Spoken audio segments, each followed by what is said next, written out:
menarik selama 1 jam dalam MHI 26 April. Keunikan isyarat menandakan masuk waktu berbuka puasa dan imsak di Kuala Terengganu.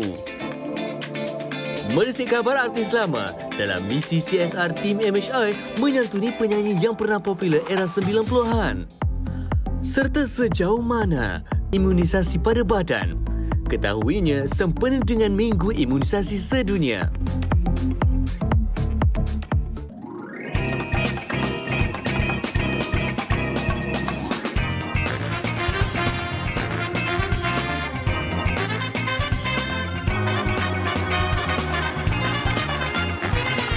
Bismillahirrahmanirrahim. Assalamualaikum warahmatullahi wabarakatuh. Selamat pagi.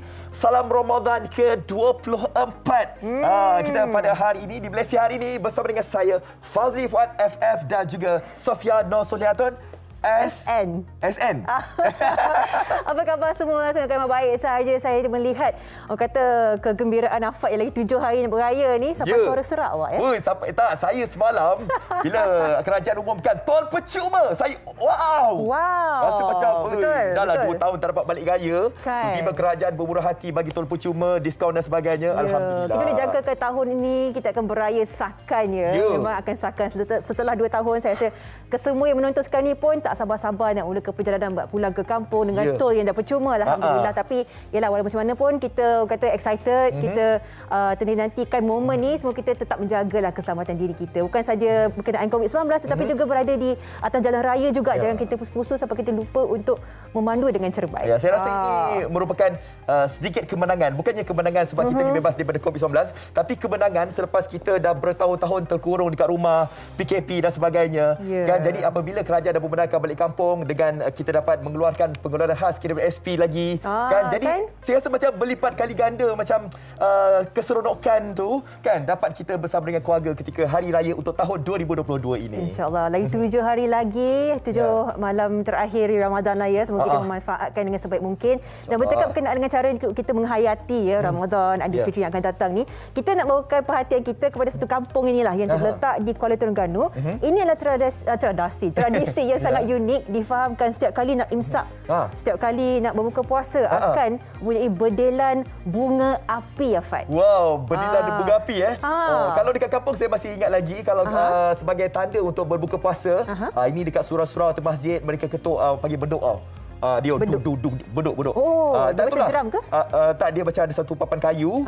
Jadi ahli masjid akan ketuk lah. Saya tak tahu lah, mungkin di tempat lain pagi lain, tapi di tempat saya pagi beduk. Jadi dia akan bunyi tung tung tung tung tung tung tung tung tung, menandakan waktu dah berbuka puasa. Jadi di Terengganu itu dia bunga api pula. Meriah kan? Meriah. Tapi bercakap tentang buka puasa ni, waktu buka puasa kan masih lagi ada berlaku kesilapan berbuka puasa awal kan. Dan mufti pun kata kena ganti tak masa-masa kan. Tapi kita harapkan dalam ujung-ujung puasa ni tak berlaku lagi kejadian sebegitu rupa kan.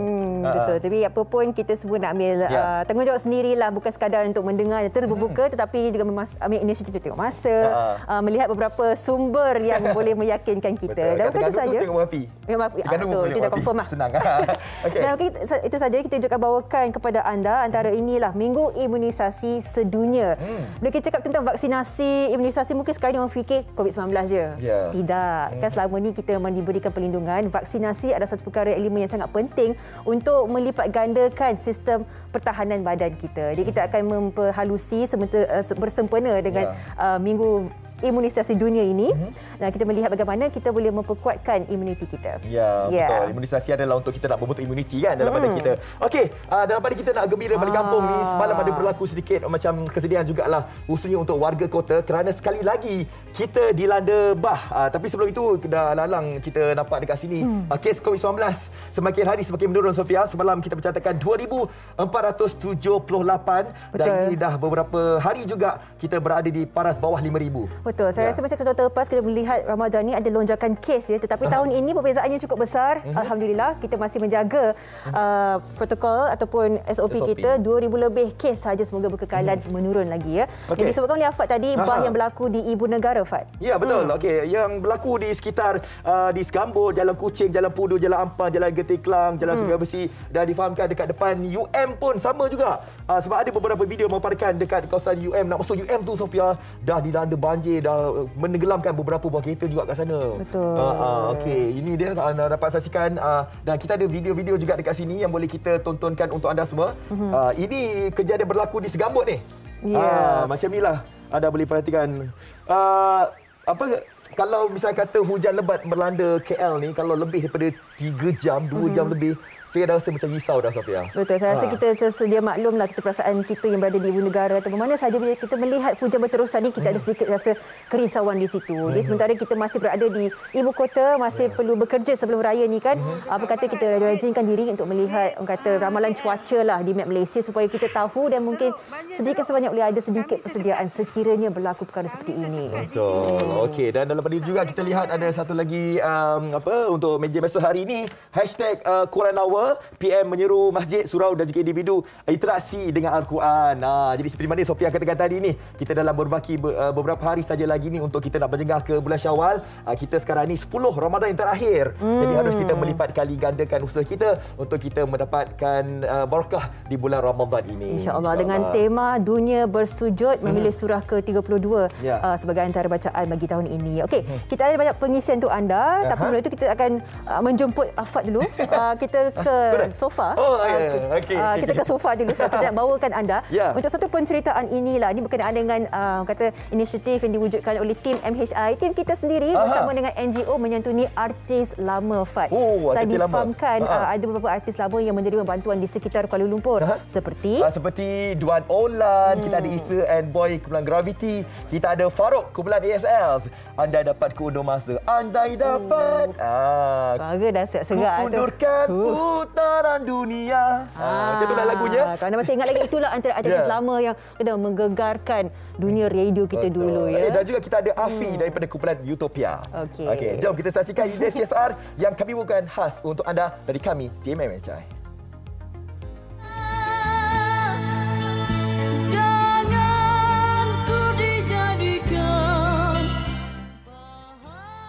Mendengar bait-bait lirik lagu ini pastinya mengimbau kenangan peminat muzik rock kapak sekitar tahun 90-an. Kehebatan vokal diiringi muzik latar yang mengasyikkan sehingga menjadi halwa telinga. Maka, tidak hairanlah lagu-lagu kumpulan legenda seperti Gravity, Utopia dan Olan kekal malar segar serta menjadi siulan para peminat sehingga kini.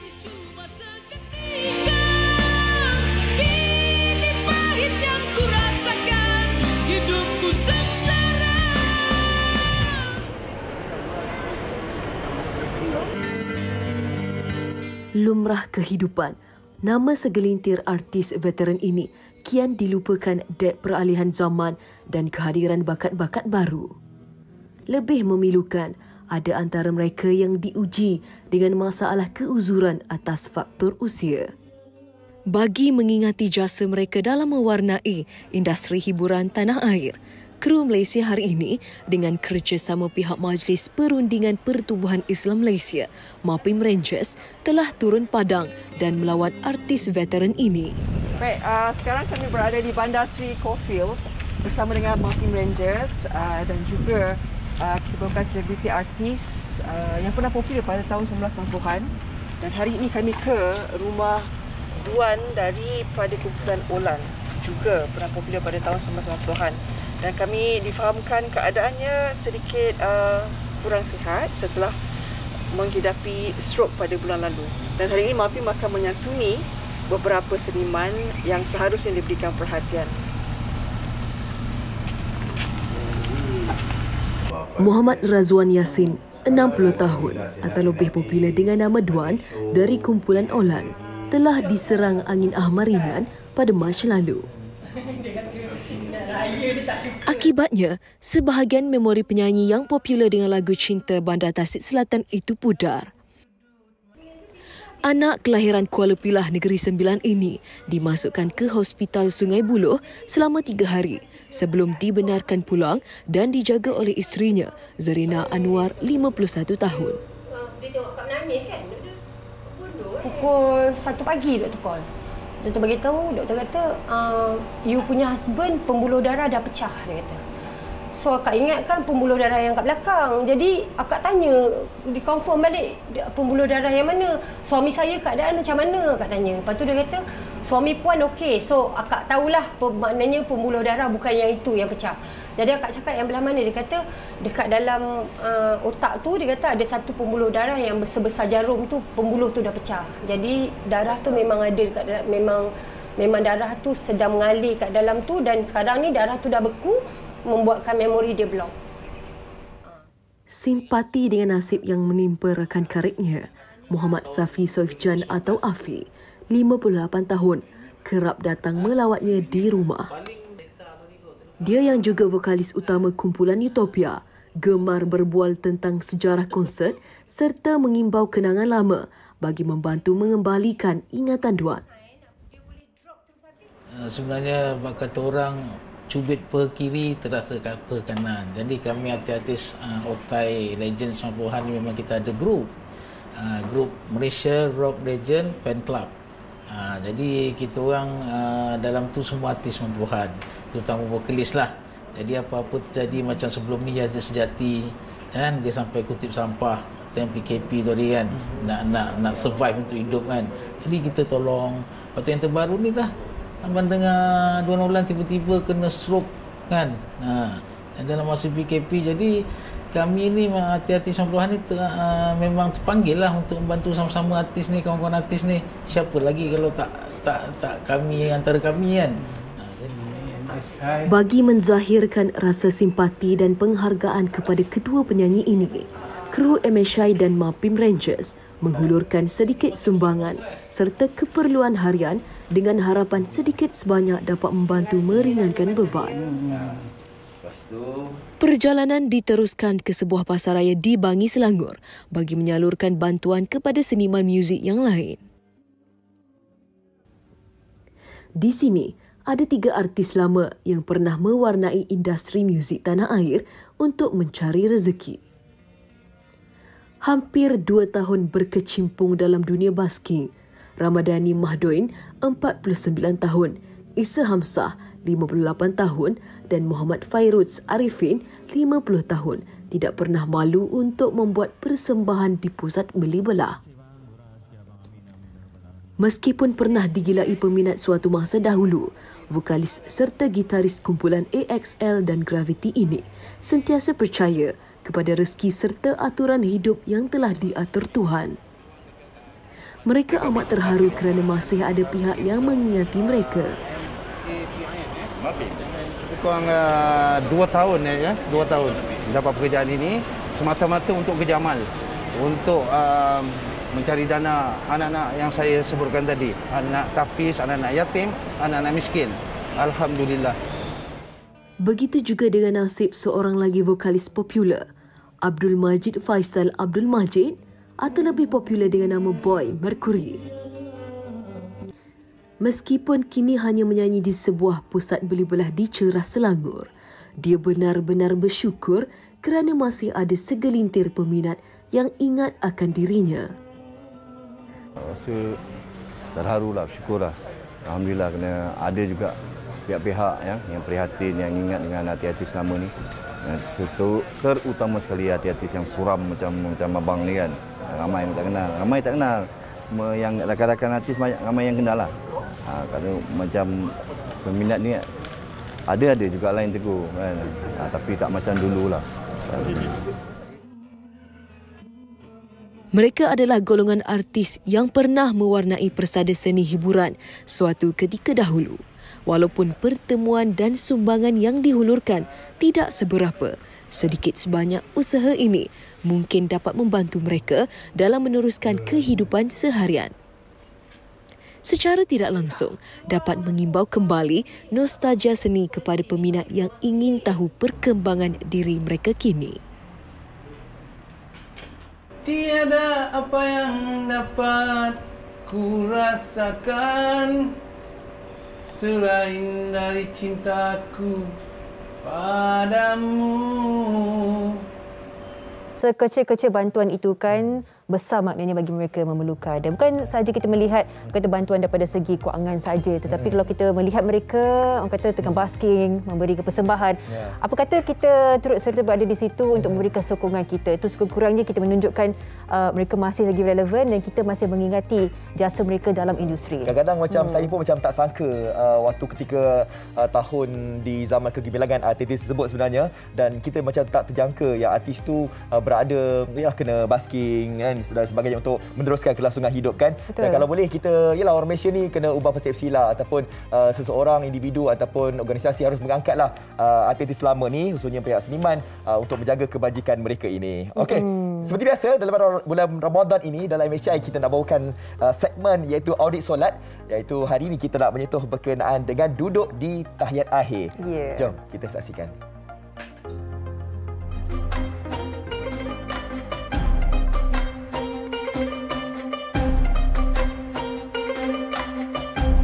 Okey, kita nak masuk ke dalam rukun duduk tahiyat akhir. Sebenarnya ada juga yang melakukan kesilapan, tapi sikit je, tak banyak pun. Nampak macam betul, tapi sebenarnya ada sedikit kesalahan. Iaitu antaranya, bila kita duduk tahiyat akhir itu, ramai di kalangan kita yang tidak melipatkan jari mereka menghadap ke kiblat. Makna kata mereka ini biarkan jarinya sandar di atas lantai, tidak dilipatkan. Jadi itu tak betul. Tapi da'i saya ni sakit, tak boleh lipatkan jari, tak apa ke? Kalau begitu tak apa, yang sakit tak mampu dibenarkan. Cuma yang kita ni yang sihat, yang boleh lipatkan jari, maka kena lipatkan menghadap ke kiblat. Dan ada lagi orang yang bertanya, contohlah bila kita duduk tahiyat akhir kan, kadang-kadang tengok kepala member depan kita tu gini sengit. Nak kata pakai serban tebal, tak pakai serban, tapi gini kepalanya. Adakah itu sunat? Tak. Itu sebab kita punya pergerakan badan kita, bila kita dah banyak berat ke kanan, automatik badan kita yang lain dia akan turun berat ke belah kanan. Jadi yang terbaik ialah kita begini. Dada jangan kasih lari, kena menghadap ke kiblat. Dan yang paling penting, jari kita kena dilipatkan menghadap ke arah kiblat. Dapat sesuatu tak? Kalau dapat, sebar dan amalkan.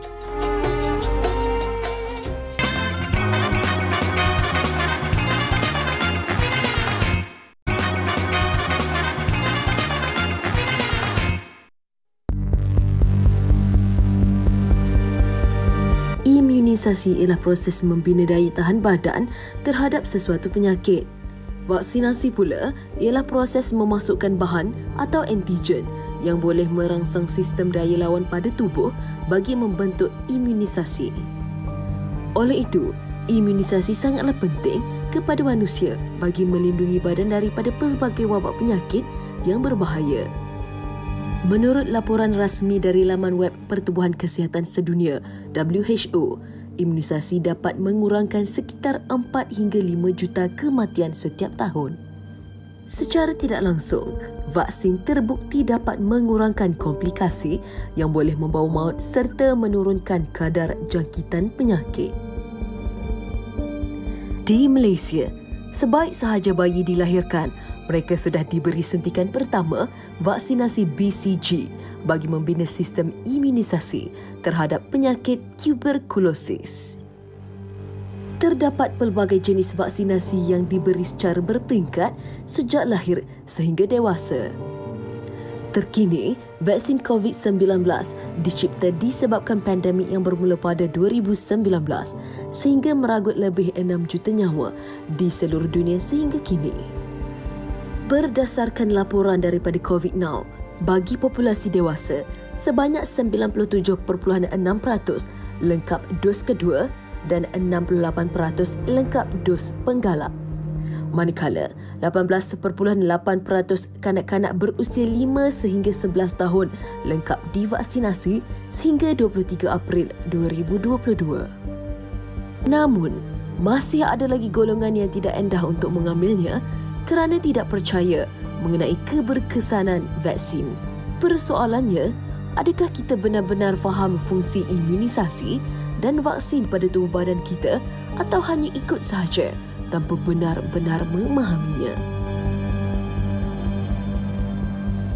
Baik, hari ini kita akan bagi pencerahan lah. Kerana mungkin sedikit sebanyak kita dah lupa vaksinasi ini bukan untuk wabak yang kita hadapi sekarang ini sahaja, tetapi selama ini memang memberikan perlindungan kata yang sangat-sangat kukuh untuk meneruskan orang kata legasi kemanusiaan untuk kita kekal hidup di dunia ini. Betul. Kita tak tahu banyaklah faktor-faktornya mengapa penting, kenapa kita perlu terus memberikan vaksinasi kepada golongan manusia. Ya, saya percaya anda yang mana mungkin lihat kami ni dah tahu dah tentang vaksin ini, suntikan imunisasi ini dan sebagainya. Sebab COVID-19 ini sebenarnya mencaknakan diri kita lah tentang imunisasi dan juga dengan program yang telah pun dibuat oleh pihak KKM sendiri. Okey, dengan itu kita nak bercakap tentang apakah imunisasi dan juga vaksinasi. Terus saja ingin kita bersama dengan Dr. Nur Shakira Awai, Ketua Penolong Pengarah Bahagian Pembangunan Kesihatan Keluarga KKM. Assalamualaikum, Dr. Shakira. Assalamualaikum. Waalaikumsalam. Selamat pagi semua. Selamat pagi, Dr. Jelita.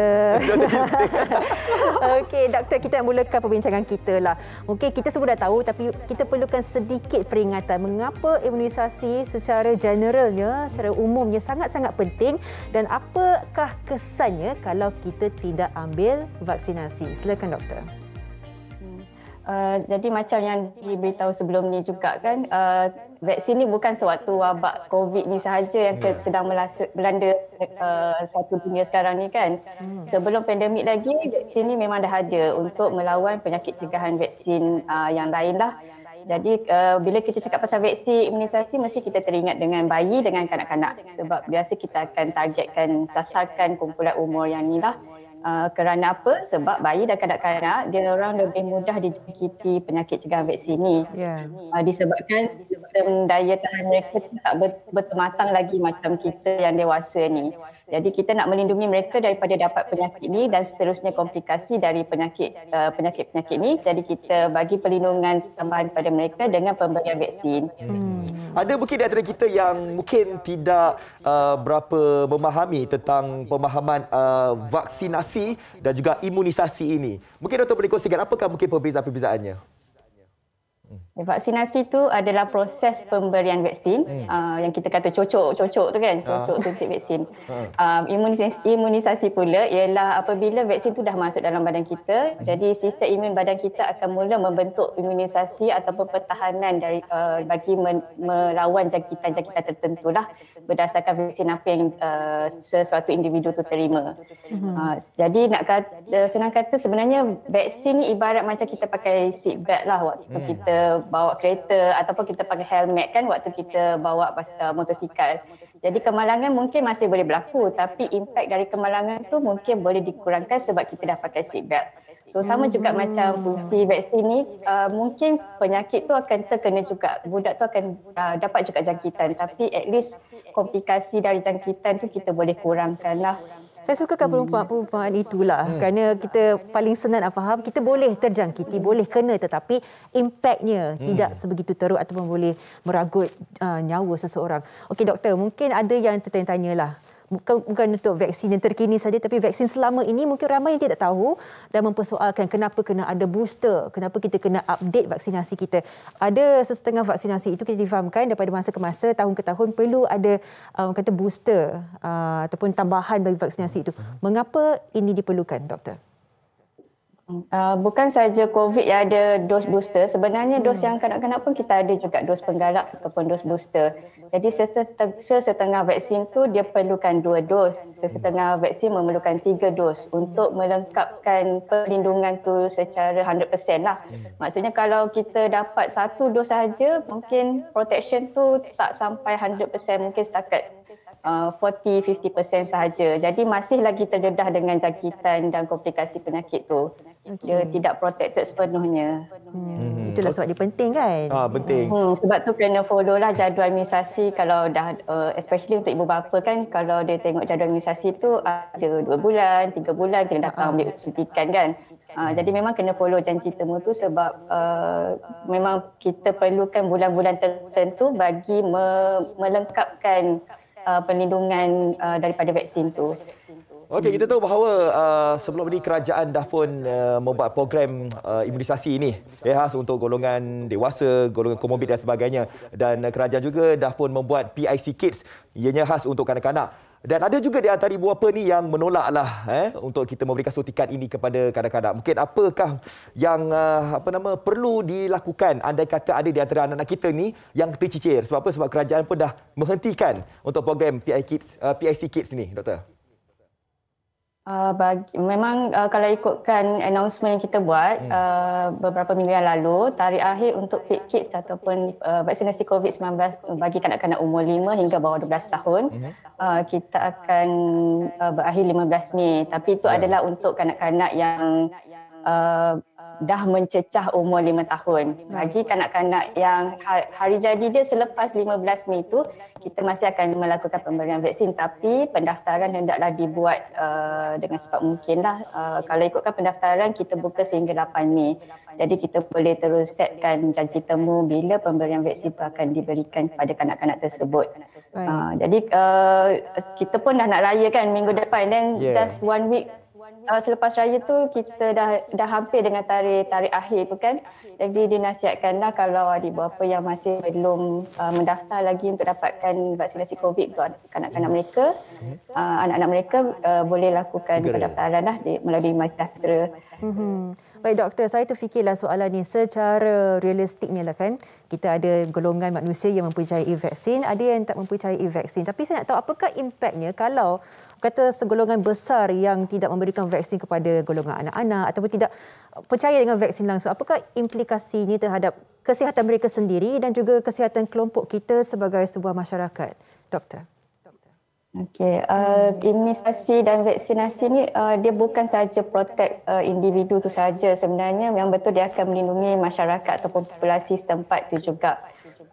Sebab kita tahu ada sesetengah golongan yang tidak boleh menerima vaksin. Contohnya kanak-kanak yang mempunyai penyakit serius, contohnya kanser dan sedang menjalani rawatan kemoterapi.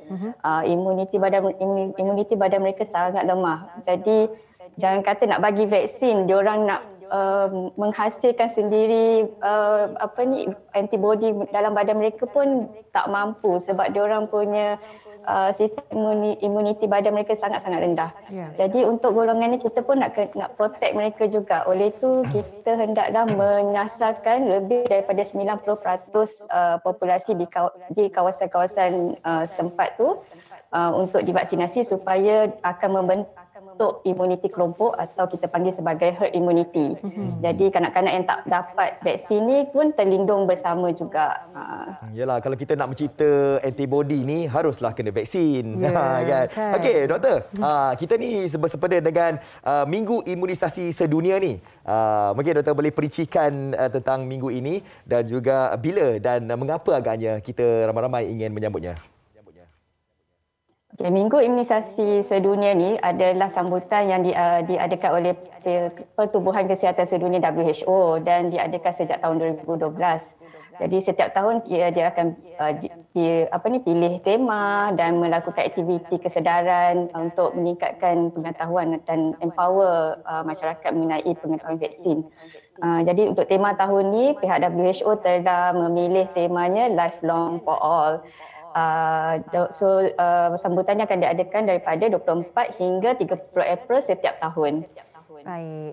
Doktor, akhir sekali lah kita nak fahamkan untuk memberi pemahaman kepada keseluruhan rakyat Malaysia yang memberikan vaksinasi ataupun akses kepada vaksinasi kepada anak-anak kita ni adalah tanggungjawab kita sebagai ibu bapa. Jadi mungkin doktor nak perincikan nasihat kepada kesemua ibu bapa yang menonton, mungkin yang bakal menjadi ibu bapa ataupun yang mungkin sedikit sebanyak terlepas pula imunisasi anak-anak kan. Apa yang boleh mereka lakukan dan apakah yang sepatutnya diwujudkan untuk keselamatan anak-anak mereka sendiri. Okay, bagi ibu bapa yang mungkin dah tercicir imunisasi bagi anak-anak mereka, jangan risau dan jangan takut. Boleh pergi ke klinik kesihatan yang terdekat ataupun klinik swasta yang memang ibu bapa jumpalah untuk janji temu anak-anak dan dapatkan janji temu dengan segera. Sebab jadual imunisasi itu kita akan sesuaikanlah dengan vaksin apa yang kanak-kanak tu tercicir dan kita akan sesuaikan tarikh pemberian dia lah. Ataupun kalau masih ragu-ragu atau khawatir, jumpa saja jururawat dan doktor di klinik kesihatan terdekat. Kita akan terangkan dengan lebih terperinci lah. Okey, doktor, kita nak mengambil kesempatan ini sebab minggu depan kita beramai-ramai nak balik kampung ni. Nak balik kampung ni sudah pastinya kita bawa anak-anak kecil kan, dan sebagainya. Jadi kita tak mahulah anak-anak kecil kita itu terdedah kepada bahaya-bahaya tatkala kita balik kampung jumpa saudara mara. Apakah mungkin pesanan yang mungkin doktor boleh kongsikan kepada kami, khususnya ibu bapa yang sedang menyaksikan Malaysia hari ini pada hari ini? Betul, sebab dah 2 tahun kan tak raya. Jadi kalau kita tengok bulan puasa ni pun traffic jam memang agak teruk sebab semua orang dah mula keluar. Sejak 1 April tu dah announce banyak sektor dah dibuka. Raya tahun ni pun kita memang expect memang banyak orang akan keluar lah daripada ni pergi balik kampung kan. So bila balik kampung tu kita kena ingat kita masih belum lagi masuk endemik, kita masih lagi dalam fasa peralihan kepada endemik. Jadi kena sentiasa patuhi SOP, basuh tangan, pakai mask, semua itulah sebab kita nak lindu juga orang yang kita sayang kan. Kita tak nak bawa kuman balik ke kampung dan menjangkiti orang kita sayang kat kampung lah. Kita tak nak hari raya tu kita sedih pula kan, kita nak happy kan, dah 2 tahun tak ada raya. Setuju. Itu peringatan yang orang kata light saja tapi sangat memberikan impact lah. Kita kena ingat yang kita balik ke kampung ni, kita jumpa mak ayah kita pun kita perlu memastikan keselamatan mereka. Dengan itu kita ucapkan terima kasih kepada Dr. Nur Syakirah Awai, Ketua Penerus Pengarah Bahagian Pembangunan Kesihatan Keluarga KKM. Akhir sekali doktor ada ucapan raya tak? Dia orang pertama wish. Saya ingin mengucapkan saya mewakililah Bahagian Pembangunan Kesihatan Keluarga Kementerian Kesihatan Malaysia ingin mengucapkan selamat Hari Raya, maaf zahir batin. Bawalah anak-anak untuk divaksin dan ambillah peluang tarikh akhir 15 Mei itu untuk memvaksin anak-anak untuk vaksin COVID. InsyaAllah. Okey, baik. Terima kasih doktor. Assalamualaikum. Anak saya dah vaksin dah COVID-19. Dos pertama. Macam mana perasaannya? Perasaan dia macam biasalah mak ayahnya saja yang gabra, yang panik lebih. Tetapi hakikatnya bila kita dah, macam anak saya dah cukup besar 5 tahun ya, ngangam untuk menerima kids tu. Jadi saya bagi tahu anak saya awal. Seminggu sebelum tu saya beritahu kenapa penting, apakah itu coronavirus COVID-19. Jadi anak kita tu, kita ingat dia tak faham, tapi sebenarnya ada pemahaman di situ tau. Dia mungkin pendedahan, kita bercakap dengan anak kita supaya memudahkan proses vaksinasi itu. Tapi baguslah Sofia, katakan dekat anak tu seminggu awal kan. Kalau boleh tu kita bagi tahulah tentang pemahaman benda tersebut. Jangan mengejut saja. Besok nak suntik terus jom kita klinik suntik kan. Kadang kita lupa anak kita ni pun manusia. Dia pun perlukan masa untuk adaptasikan minda dia. Kita ingat tu je. Okay. Tapi para doktor saya respect lah sebab dia tahu macam mana nak tackle kanak-kanak ni. Betul? Supaya jangan nangis dan sebagainya kan. Ada mainan-mainan semua kan. Okey. Kita nak ke segmen yang awal-awal kita sebut tadi, keunikan tanda berbuka puasa dan juga imsak di Kuala Terengganu ni. Buka puasa, boom, bunga api. Wow. Ya kan dah raya bukan? Belum lagi. Waktu dah buka. Puasa. Jom kita saksikan di Terengganu. Ya.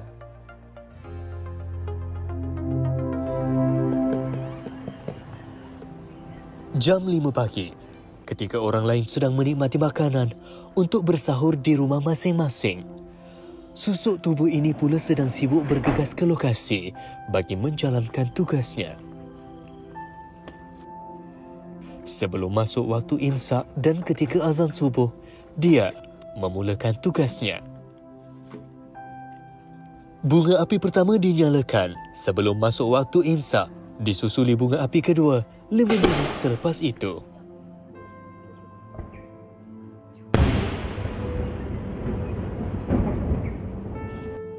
Inilah tugas harian Muhammad Syafwan Syafi'i, 36 tahun, seorang piroteknik yang bertanggungjawab meletupkan bedilan di puncak panorama Bukit Apil, Kuala Terengganu setiap kali bulan Ramadan.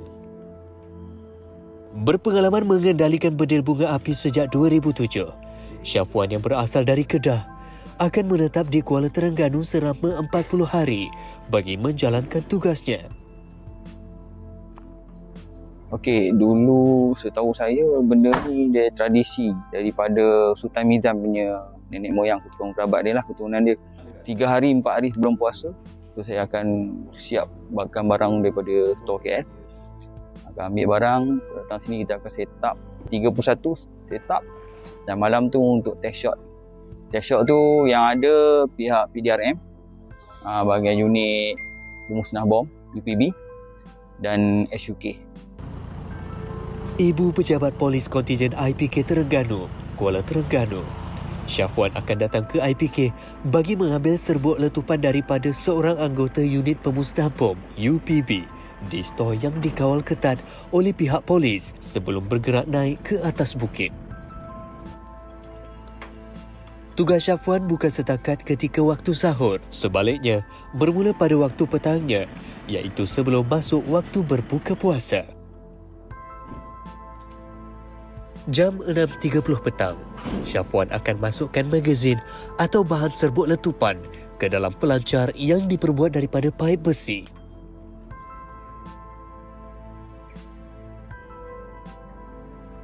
Letupan akan dilakukan menggunakan alat kawalan jauh dengan jarak kira-kira 30 meter dari tapak pelancar bagi tujuan keselamatan. Selain Syafwan, ada 3 lagi kaki tangan piroteknik yang akan melakukan tugasan penggiliran bagi memastikan tradisi ini tetap berterusan. Kita orang rotate lah, ada 4 orang. So 4 orang, time set up kita naik 3 orang. 3 orang sampai puasa pertama, 4 hari, balik tinggal seorang. So seorang tu dia akan duduk 10 hari. Lepas 10 hari akan tukar-tukar sampai ke puasa 6.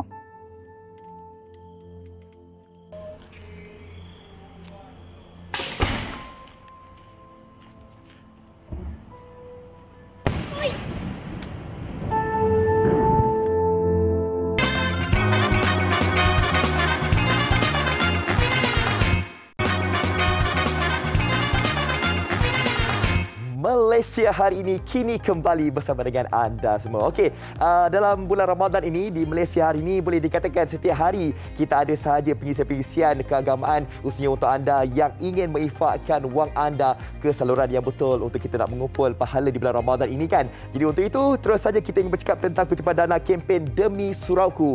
Terus saja bersama dengan Ustaz Syed Muhammad Al-Bakri, Syed Ishak, pendakwah selebriti kita. Assalamualaikum Ustaz. Waalaikumsalam warahmatullahi wabarakatuh. Ya, Ustaz, itulah dia. Kita berada di 10 malam terakhir ni. Saya pasti ramai di antara kita yang pecut kan untuk mengumpul banyak pahala ni kan. Baik, kita nak bercakap tentang pahala yang berpanjangan ni di bulan Ramadan ini. Sebagai permulaan, mungkin boleh kongsikan tentang pahala ini. Bismillahirrahmanirrahim. Assalamualaikum warahmatullahi wabarakatuh. Bila kita sebut tentang pahala berpanjangan, makna pahala tu akan sampai ataupun kita gunakan sehingga kita berada di alam barzakh dan juga kita berada di akhirat nanti. Bukan hanya kita dapat di dunia, tapi kita gunakan pahala tersebut untuk penggunaan di alam barzakh dan juga penggunaan di akhirat Allah Subhanahu Wa Taala. Jadi hadirin mati Allah, inilah disebut sebagai sedekah jariah ataupun amalan jariah yang mengalir masuk terus menerus dalam buku ataupun catatan kita, hasil daripada amalan yang kita lakukan dan salah satunya dalam bentuk infak ataupun sedekah itu. Bagaimana untuk kita nak mendapatkan pahala yang berpanjangan ini, Ustaz? Hadirin mati Allah Subhanahu Wa Taala sekalian, antara perkara yang ditetapkan oleh syarak, kata Nabi SAW, "Idza matal insan", bila mati seorang manusia terputus amalannya kecuali 3. Salah satu yang kita nak bahas ataupun kita nak sebut pada pagi yang penuh barakah ini, iaitulah sedekah jariah. Yang mana bila mana kita berinfak walaupun 1 sen, 5 sen kita infak pada pagi ini, Masya Allah, pahala tersebut jariah, ibarat air yang mengalir dan tidak putus-putus.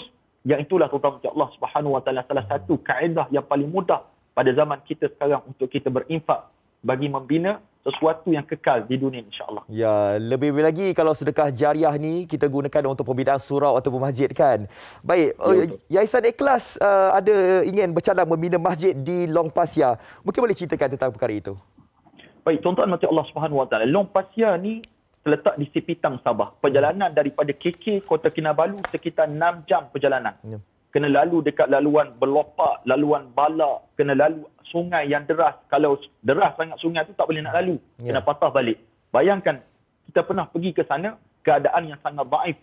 Di Sipitang yang beri mati Allah Subhanahu Wa Taala, bayangkan ada 600 orang penduduk, mereka hanya boleh solat di satu pos tentera, pengawal tentera yang sangat uzur, yang boleh memuatkan hanya 12 orang saja, tuan-tuan sekalian. Tempat yang sangat sempit, yang sangat daif.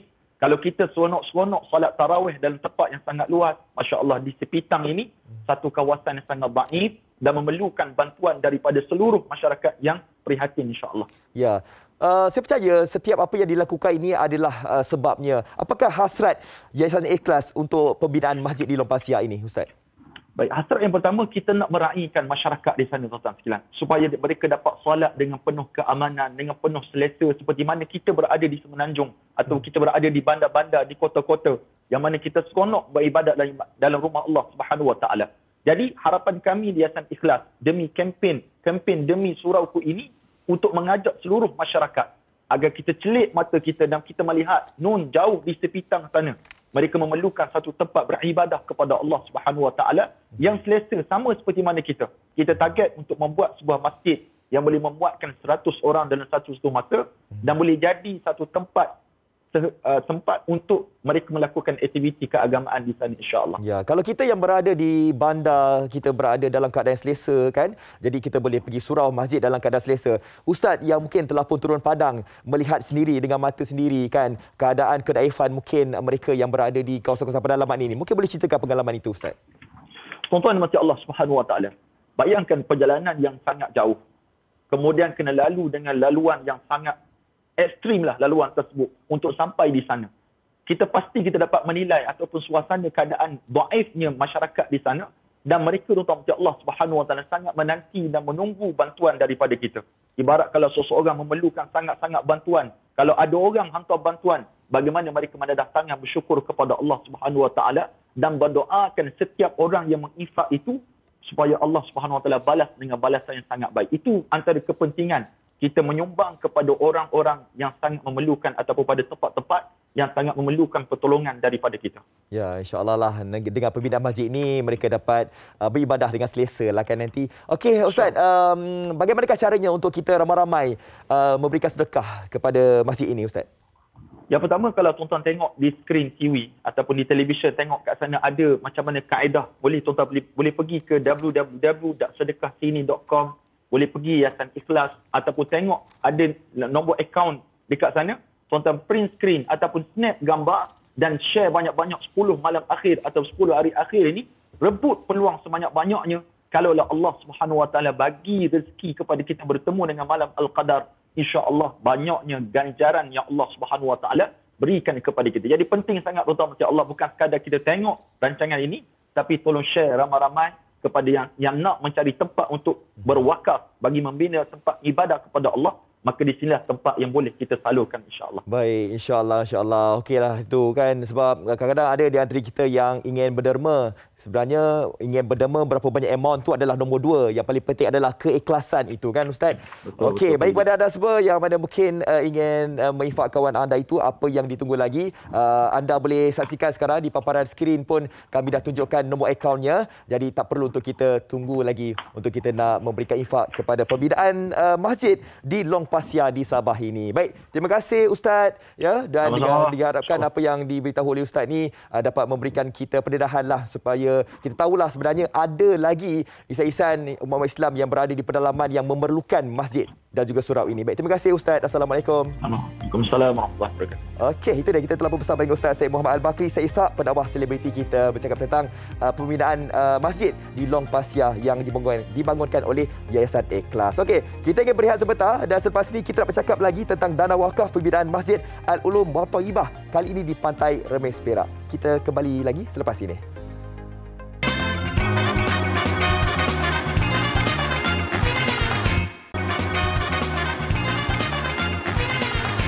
Ya, kini kembali Malaysia hari ini. Jangan ingat saya seorang hari ini. Sofia ada. Kejap lagi kita akan bersama dengan Sofia. Okey, kalau dulunya, kalau kita nak bercakap tentang, yelah, kalau dulu kan, kalau orang nak, ada resipi-resipi, kena salin buku ataupun nak nombor akaun, kena tulis juga. Sekali tak payah. Saya nak anda semua standby dengan handphone anda masing-masing untuk anda snap gambar nombor akaun untuk anda infakkan wang kita kepada perkara yang kita dapat pahala nanti lah kan. Okey, kita terus saja bercakap tentang dana wakaf pembinaan Masjid Al-Ulum wa Thayyibah di Pantai Remis Perak. Untuk itu, terus saja kita bersama dengan Ustaz Bahtiar Fitri, Duta Khas Jawatankuasa Pembangunan Masjid Al-Ulum wa Thayyibah Pantai Remis Perak. Assalamualaikum Ustaz.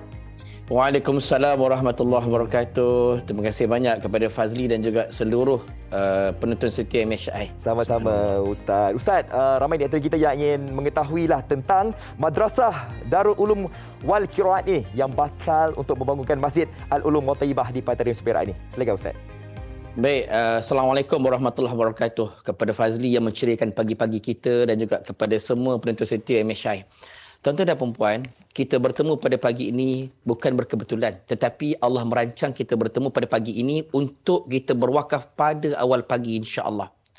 Dengan sebab tu, tuan-tuan dan puan-puan, jangan lepaskan peluang untuk berwakaf bersama dengan kami. Macam Fazli sebut apa tadi? Pertama, ambil dahulu gambar. Ambil gambar, nombor akaun dan juga nombor pegawai yang patut dihubungi. Tuan-tuan dan puan-puan, kita dah masuk 10 hari terakhir Ramadan. Yang kata Nabi SAW akan berlakunya malam Lailatul Qadar yang lebih baik daripada 1000 bulan. Apatah lagi tuan-tuan, kalau kita berakaf bersama dengan Masjid Al-Ulu wa Taibah Pantarmis Perak. Sama juga pahala tuan-tuan akan mendapat pahala seumpama pahala berinfak selama 1000 bulan tanpa berhenti. Tuan-tuan dan puan-puan, untuk maklumat tuan-tuan dan puan-puan, masjid kita ini terbina harganya lebih kurang 25 juta. Sangat besar. Okey, 13 juta telah terkumpul, berbaki lagi 12 juta. Kalau orang bertanya kepada saya, kepada kita semua, banyak 12 juta, tuan-tuan dan puan-puan, tak banyak mana 12 juta ini kalau nak dibandingkan dengan 34 juta rakyat Malaysia dan juga lebih kurang 1.3 juta penonton setia MSI. Kami cuma mencari 8,000 orang yang boleh berwakaf bersama dengan kami. Tuan-tuan dan puan-puan, apa artinya nilai wakaf tuan-tuan dan puan bersama dengan kami di Masjid Al-Ulu wa Taibah Pantarmis Perak? Pertama, Nabi sebut dalam hadis. Nabi kata, man qada li akhihi hajatan kuntu lahu waqifan 'inda mizanih fa in rajaha wa ila syafa'atulah. Barang siapa menyempurnakan satu hajat saudaranya di dunia, aku menantinya di Al-Mizan, tempat timbang dosa pahala manusia. Berat timbangan pahala dia masuk ke syurga. Ringan timbangan pahala aku beratkan. Kata Nabi, untuk siapa Nabi bagi syafaat? Untuk orang yang menyempurnakan hajat orang lain. Bayangkan Fazli dan juga semua penonton MSI. Kita dengan wakaf tuan-tuan dan puan-puan, kita bukan menyempurnakan hajat seorang, bukan dua orang. Bahkan kita menyempurnakan hajat lebih 26,000 penduduk sekitar Pantai Remis Perak. Bayangkan wakaf kita itu kita berikan kepada 26,000 orang. Maknanya kita telah menyempurnakan hajat 26,000 orang. Bayangkan pula betapa banyak syafaat yang Nabi akan beri kita di Al-Mizan nanti insya-Allah. Apatah lagi tuan-tuan dan puan-puan, penonton sekalian, wakafkan atas nama mak dan ayah ibu yang paling kita sayangi. Mungkin inilah bakti kita sebelum kita mati. Mungkin ada mak ayah dah meninggal dunia. Ada nak mengadu kepada saya, Ustaz, dulu masa mak ayah hidup tak dapat nak berbakti. Apa kata kita buat selepas kematian dia dengan cara berwakaf? Ambil sebahagian duit kita ataupun warisan daripada mak ayah kita, masukkan ke dalam wakaf Masjid Al-Ulu wa Taibah Pantarmis Perak. Ambil dan niatkan untuk mak ayah kita insya-Allah. Sama juga, mudah-mudahan mak ayah nanti akan dapat syafaat daripada Nabi di Al-Mizan nanti. Juga boleh dikira sebagai, tuan-tuan dan puan, wakaf masjid ni kata Nabi adalah satu paling yang tidak berhenti aliran pahalanya. Kata Nabi, sabuknya jril amdi ujruhuna wa huwa fi qalbi ba'da mautih. Ada 7 bekalan yang masuk pahala masuk ke lubang kubur selepas kematian kita. Apa antaranya? Aubana masjid, membina masjid. Sebab itulah saya banyak sebut kepada anak-anak, apa kata kita sama-sama share duit adik-beradik, bagi kepada masjid kami insya-Allah. Ulat wakaf kami kan Fazlin juga semua penonton sebanyak RM1,600. 1,500 ni pula boleh dibaris sekaligus bagi yang berkemampuan. Kalau tak mampu, RM150 selama 10 bulan. Tak mampu juga, apa-apa sumbangan yang ikhlas, bagilah kepada kami. Dan saya cadangkan tuan-tuan dan puan, tolong setkan, katakanlah untuk 10 malam terakhir ni, aku nak berwakaf. Nak set wakaf RM150. Apa kata kita pecahkan dengan baki malam yang ada. Lebih kurang 5 malam lagi yang ada ni, pecahkan satu malam 200, 200, 200. RM200 malam ni, RM200 malam esok. Dan ditakdirkan kalau malam ini jatuhnya Qadar, seumpama kita berwakaf sebanyak RM200 selama 1000 bulan tanpa berhenti. Lebih kurang 84 tahun. Itu bagi bahagian kita. Ajak pula adik-beradik lain. Jumlah abang, kakak, adik, jom kita infak dekat masjid ni insya-Allah. Kita pecah-pecahkan. Dan niatkan kalau dapat 1,500 tu nanti atas nama mak ayah, betapa banyaknya pahala dan juga bekal masuk ke dalam akaun ataupun masuk ke dalam pencen kubur mak ayah kita. Inilah yang terbaik buat anak-anak kepada mak ayah. Sebab tu tuan dan puan jangan lupa untuk sama-sama berakah bersama dengan kami di akaun Maybank kami dan boleh hubungi pegawai kami yang ada tertera namanya di kaca TV. Jangan lupa ambil gambar di sana. Tuan-tuan dan puan, insya-Allah bila siap masjid ini, tuan-tuan boleh nampak kan tadi lebih kurang visual masjid ini besar je kan? Besarnya masjid ini tuan-tuan dan puan, insya-Allah lebih besar yang Allah akan bina istana untuk kita dan mak ayah kita dalam syurga nanti insya-Allah. Kita tak mampu nak bina rumah besar di dunia untuk mak ayah kita. Apa kata kita bina istana dalam syurga untuk mak ayah kita? Yang Nabi sebut dalam hadis, siapa yang bina rumah Allah walaupun sebesar sarang burung sekalipun, Allah akan bina rumahnya dalam syurga nanti. anak-anak semua, jom sama-sama kita bina rumah untuk ibu dan ayah kita. Nampak tuan-tuan kan betapa besarnya masjid ini, 2 tingkat yang boleh memuatkan sekaligus 5,000 orang untuk solat berjemaah. Juga ada 300 anak-anak tahfiz belajar di sini insya-Allah. Itu besarnya manfaat dan juga wakaf tuan-tuan kepada kami nanti insya-Allah tuan-tuan dan puan. Untuk orang yang telah berwakaf sebagai wakil duta, saya mendoakan agar Allah Taala murahkan rezeki, Allah bagi kesihatan kepada kita, kebahagiaan kita, dan Allah Ta'ala terangi kubur ibu dan ayah kita insya-Allah, dan mudah-mudahan Allah gantikan infak kita, wakaf kita dengan yang lebih baik daripada apa yang kita berikan. Kita nampak macam banyak 1,500, tapi subhanallah Allah gantikan dengan lebih banyak nanti insya-Allah.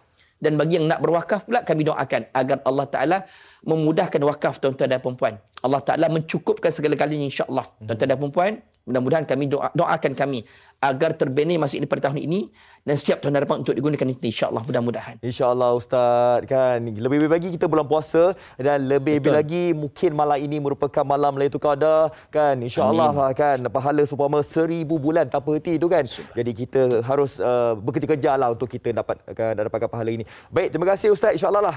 Semoga ramailah di antara kita yang menginfakkan wang kita ni nanti. Assalamualaikum Ustaz. Amin amin. Waalaikumsalam warahmatullahi taala wabarakatuh. Okey, itu dia, kita telah bersama dengan Ustaz Bakhtiar Fitri, Duta Khas Jawatankuasa Pembangunan Masjid Al-Ulum Ghattaibah di Pantai Remis, Perak. Okey.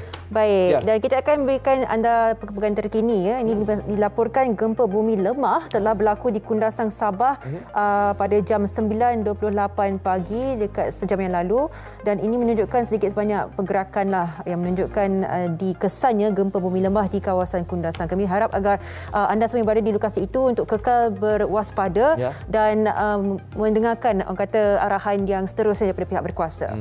Okey, besok di Malaysia hari ini kita nak bawakan sakan belanja untuk ini visualnya. Jadi di Kundasang, Sabah. Jadi seperti mana Sofia katakan tadi, betul, kita kena dengarkan arahan dari masa ke masa supaya kita dapat mengetahui lah. Jangan kita rasa macam yalah kalau keselamatan kita itu takut tak terjamin, nanti macam manalah kan. Kadang-kadang kita takut ya, walaupun kecil tak dirasai sekarang ni, mungkin ada susulan lepas tu kita tak tahulah. Allah kan. Dan menyebut tentang topik esok, sakan berbelanja untuk beraya. Awak tahun ni berapa banyak baju raya? Saya satu je. Satu je. Sebab apa, yang lain-lain tu baju-baju tahun lepas dengan tahun sebelumnya. Bagus tak pakai kan. Tapi tahun ni dengar kata ramai yang shopping sakan, baju sampai 4-5 pasang. Jadi anda yang mana mungkin duit dah banyak tu kena berpada-pada jugalah. Betul. Janganlah kita sakan berbelanja nanti apa selepas beraya. Peringatan tu. Okey, kita akan jumpa pada esok. Terima kasih bersama kami. Saya Sofia, juga bersama dengan Fazli Fuad. Terima kasih semua. Assalamualaikum. Bye-bye. Bye.